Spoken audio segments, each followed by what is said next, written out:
మొత్తం తెలంగాణ మన ఉద్యోగుల విభజన చేసిన తర్వాత మొత్తం ఈరోజు 91,147 ఖాళీలు ఏర్పడాయి అధ్యక్ష.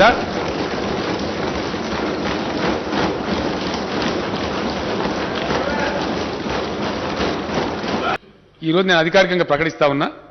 ఇందులో 11,103 కాంట్రాక్ట్ ఉద్యోగులందరినీ కూడా రెగ్యులరైజ్ చేస్తా ఉన్నాం అధ్యక్ష.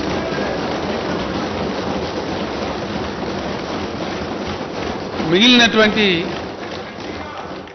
తమరు ప్రతిపాదించిన మన లెజిస్లేచర్ ఉద్యోగాలు కూడా ఉన్నాయి అధ్యక్ష. అది కూడా చెప్తే నేను డీటెయిల్స్ వస్తాయి. 80,039 ఉద్యోగాలకు తక్షణం ఈ రోజు నుంచే సంబంధిత శాఖలకు నోటిఫికేషన్లు ఇష్యూ అవుతాయి అధ్యక్ష. దీంట్లో విద్యాశాఖలోనే సుమారు 25 నుంచి 30,000 వస్తున్నాయి అధ్యక్ష. స్కూల్ ఎడ్యుకేషన్ కావచ్చు, హైయర్ ఎడ్యుకేషన్ కావచ్చు, యూనివర్సిటీలు కావచ్చు, ఎక్కడ ఖాళీ లేకుండా భర్తీ చేస్తా ఉన్నాం అధ్యక్ష. ఇన్ని సంవత్సరాలు నిరుద్యోగ యువత ఆత్మహత్య చేసుకుందంటే అవి రాష్ట్ర ప్రభుత్వము ముఖ్యమంత్రి చేసిన హత్యలుగా గతంలో చెప్పినాం, మళ్ళీ చెప్తున్నాం. కానీ ఏడా స్పందన రాలే.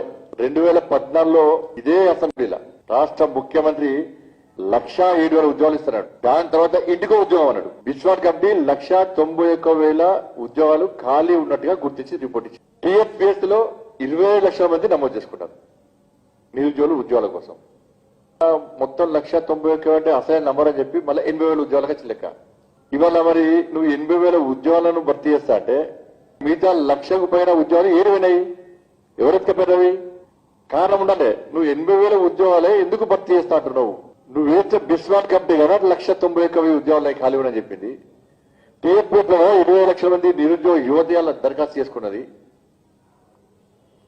దీనికి ఏం కారణం చెప్తాడో రాష్ట్ర ముఖ్యమంత్రి చెప్పాలి. హాయ్ ఫ్రెండ్స్, మా టుడే టుమారో యూట్యూబ్ ఛానల్ చూస్తున్నందుకు చాలా థ్యాంక్స్.